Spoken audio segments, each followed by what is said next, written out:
extraordinary. Hey, hey, hey, hey. And maybe that'll be something good that comes of this, is people are realizing, like, okay, I can get too much social media, like, Yeah. whereas before everyone was working in an office and you can only do so much, and you got these other things, but now it's everyone's just at home, so they're, Yeah. even if you're working, you're definitely doing more of that. And then it, it, it used to be you hit 6-7 o'clock and you'd reach the end of Facebook, and now in this climate, 1 o'clock you hit the end of Facebook and you're like, well, shit, let me go sit in the garage. And it's a good thing. It really is, because I think it's making people rely a little more on each other, and not unnecessarily, but just recognize humanity Yeah. in one Some of the another. traits Yeah, that make us who we are. Yeah. Kind of exactly. rising to the surface again. Yeah, yeah. Yeah.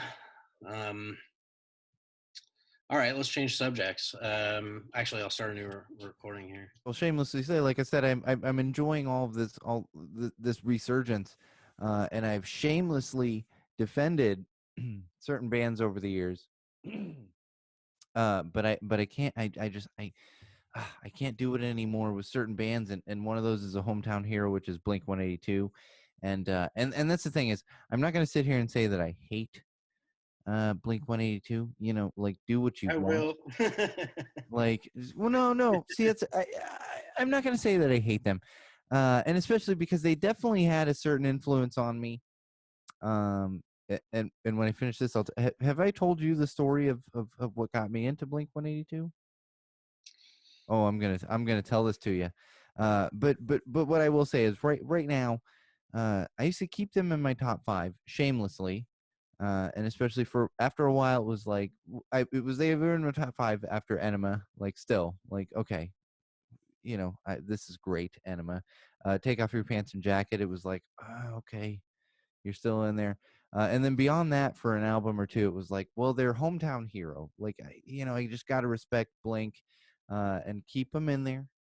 But then, the last couple albums, especially 9, and I don't even hate 9 at all. I Dude, I don't didn't hate it. follow them at all. I have no idea where they went. Well, and that's I the thing listened is, to Dude like, Ranch. well, dude, well, no, you like Enema. I listened to it in high school, definitely. Jeffrey, yeah, like you and I listened to Enema together, and Take Off Your Pants and Jacket, which I don't love, but it is Rock Show, which is a great song, and they did a great job with it. And I believe Pants and Jacket, Take Off Your Pants and Jacket is a that's a Feldy produced record, if I remember correctly. John Feldman, Goldfinger, Okay. that might it's either that one or the next one. Anyway, so I've gotten off of them. But I will tell you, it was hard for me because as a young 5th grader in San Diego, so 1994, You start 1990. real young. Oh yeah, real young, and having and I had already kind of dipped my toes into a little bit of punk ska, essentially. The Operation Ivy mixtape was always floating around, and I'd heard of Rancid, and there was a couple of little Green Day. This is right before Dookie came out, but everyone knew who Green Day was. Yeah. And so young 5th grade Sean is in career day in 5th grade at a Catholic elementary school in San Diego, in Poway. And Chris Muckley, I don't know if you remember Chris Muckley. He was a DJ on 91X in San Diego. He was a DJ on there like through the end of the late 90s, maybe early 2000s, but either way, had actually gone to my Catholic elementary school as a kid, and came in for career day, and this whole thing about, like, oh, here's what it's like to be a radio DJ, like, he goes, oh yeah, and it's really great because you find these new bands. We have this new band, Blink 182, that we just started playing their song M&M's. And I was like, oh, that's cool. And I went home, talked to my neighbor across the street, and he was like, oh yeah, this is band from Poway. Like, and looking back, we're like, well, they're kind of from Poway, but this is band from Poway. And I lived in Penasquitas at the time, so it, it was, I Next lived door. like literally next to Poway. Yeah. That was my early days. I lived over by Carmel Mountain, where you got fucking married. That's Hmm. I lived I lived over where you got whereby by where you got married. And he was like, oh yeah, check this out. And that was kind of early on in my career of listening to punk rock and punk ska. And so Blink, as much as I'm like, fuck you guys now, it's hard for me to fully push them aside. Oh, uh totally. but then there's the other great bands too. Like, I mean, like Rancid is still doing their thing. Like, I saw Rancid 10 months ago, in fucking San Pedro. uh Fantastic, Nice.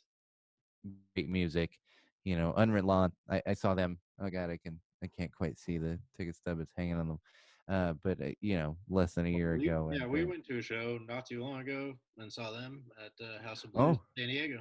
that's true. That was 2012 House of Blues San Diego. Yeah, That they long said, ago? yeah, Holy shit! yeah. I thought it was like not that long ago. I just To be fair, it was the end of 2012, so it was like almost 13. It was November 2012, so it was. But yes, 2012, 13. Yeah, yeah. time flies, man. Yeah. Hmm. What do you think? What's the best show you ever been to? Oh, that's ridiculous. It's too Give me hard your to. top three, top five, something like that. You don't have to put them like in order or anything. All right, I won't put them in order. You know what it is? I'll give you different. I'm going to give you three different shows that I went to that I really enjoyed for different reasons, and all interesting reasons. Um, but that, I might give you four, but I'm going to give you three at least. But I'm going to give you one anecdote before I get to, because I still to this day can't remember what show it is. But Aaron, our good friend Aaron Salazar, I want to say it was Warp Tour 1999, but I'm not 100% positive on this. But when I go to festivals, I tend to be on the outside of the pit, really at a lot of shows. Depending on the band, sometimes I'm at the rail, like at the barrier. I mean, how, like anyone watching or listening, this is either, yeah, the barrier. I'm either there, or I'm kind of on the outside of the circle pit. Either, I don't want to say keeping the peace like a cop, but just keeping people with me from getting hurt. And that's kind of what I do. And then always at festivals, and you're fairly tall, so you might know this. Always lifting people up for the crowd surfing. This always happens to me at festivals and other concerts. So that's background. We multi-stage this. But I believe it was Warped Tour 99, and I'm there with Aaron, our good friend, and others. A lot of the boys, a lot of the PG boys, and I'm at the edge of the circle pit, and Aaron comes back, like he's been up toward the front and kind of in the circle pit, and up toward the front. And I look down, I'm like, dude, uh, why do you only have one shoe on? He's like, oh, I lost it. I was up toward the front, and I was like, all right. I was like, well, maybe we can find it. And I'm kind of looking around. So I look down and I'm looking for the shoe, of course. And I'm like, oh, where's the shoe? And right around then, a few of us look up, including myself and Aaron, and look at the stage. And I can't even remember who the hell was playing. It might have been Pennywise. We look up, and the shoe goes flying up onto the stage. And we Of look, and course. we're like, that's your shoe, isn't it, Aaron? Of Yep. course. This is also our same mutual friend, who in at Warp. See, and I can't remember that exact show, but Warp Tour 2001. I'm positive of this year and this show. He drove us there, and it was happening at Coors Amphitheater, which is what it Right. was called back then, but now it's called some other shit. And we go down there, and he lost his wallet in the pit that year, and I had to drive us home from Chula Vista up to Poway. So yeah, that was a fun part of that show. But I So, won't even say right. those are our top shows. Yeah, that sounds about right. Aaron was always an interesting person to have at a festival Oh, or he was. or He was. anything. When I feel like he was at uh one of my top shows that I will tell you, which was at Open Air Theater. And that was Unwritten Law and originally Unwritten Law, Homegrown, and Buck 09. And Buck 09 had to pull out at the last minute, and Sprung Monkey filled in. So it was the lineup was Homegrown, Sprung Monkey, Unwritten Law, because Unwritten Law was headlining. So Homegrown goes on. It was great. I believe Aaron was there for that one. And we were there with some people that, again, more of the boys. And and Open Air Theater is that weird one because it's an amphitheater and you don't really have a pit. And so we watch Homegrown. It's great. And Sprung Monkey comes out, and lead singer comes out like one song in, and he goes, "Wow, what the fuck is everyone doing up there? Come on down to the pit." And they had an orchestra pit at Open Air Theater. I don't know if they still do, whatever they call it now, down by SDSU. Overwhelmed security guards, and suddenly there's a fucking circle pit in the orchestra pit of Open Air Theater, and everyone's going crazy, and they're keep playing their songs, and we're having fun. And eventually people start making their way toward the stage, like going over the barricade. And toward the end of the Sprung Monkey set, one of the security guards like punches a guy coming over the barricade, and the lead singer for Sprung Monkey sees it, and he literally looks down and he just kicks the shit out of the security guard, like right in the head. And then he looks up at everybody and he goes, "All right, we're done. Good night." And this was and I'll never forget it because this was right, they were started playing Sweet Home San Diego, which is a Sprung Monkey song, and I was just like, "All right, that's it." And then, yep, all right, we're done here.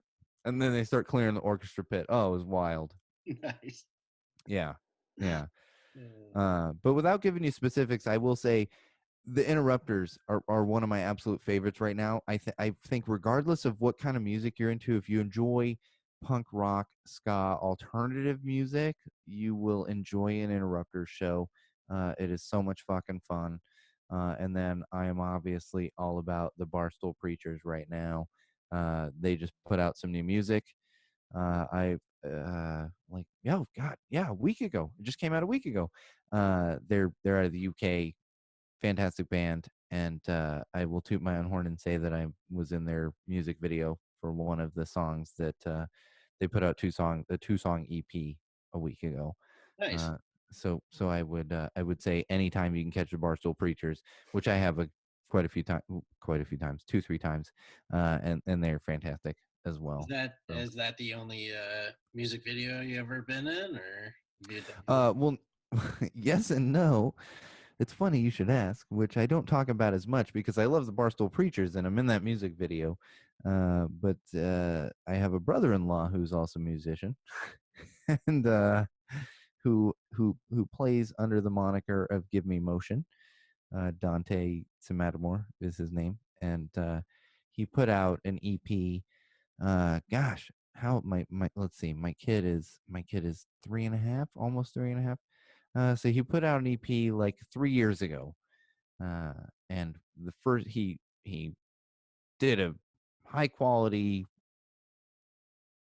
professional crew that shot and edited music video, very MTV in the '90s style, and he wanted uh, me to be in it, and he wanted my daughter to be in it, who was like 6 to 8 months old at the time. She dressed up as a dinosaur. And I won't get into the whole description of the music video, but she was dressed up as a dinosaur and she was in the music video. I was dressed up as a sunflower, which involved a skin tight green leotard. Yeah, just basically skin tight spandex, as well as a custom made yellow and green sunflower head. So that Nice. so that worked out well. And I will say I was majestic as fuck in that music video.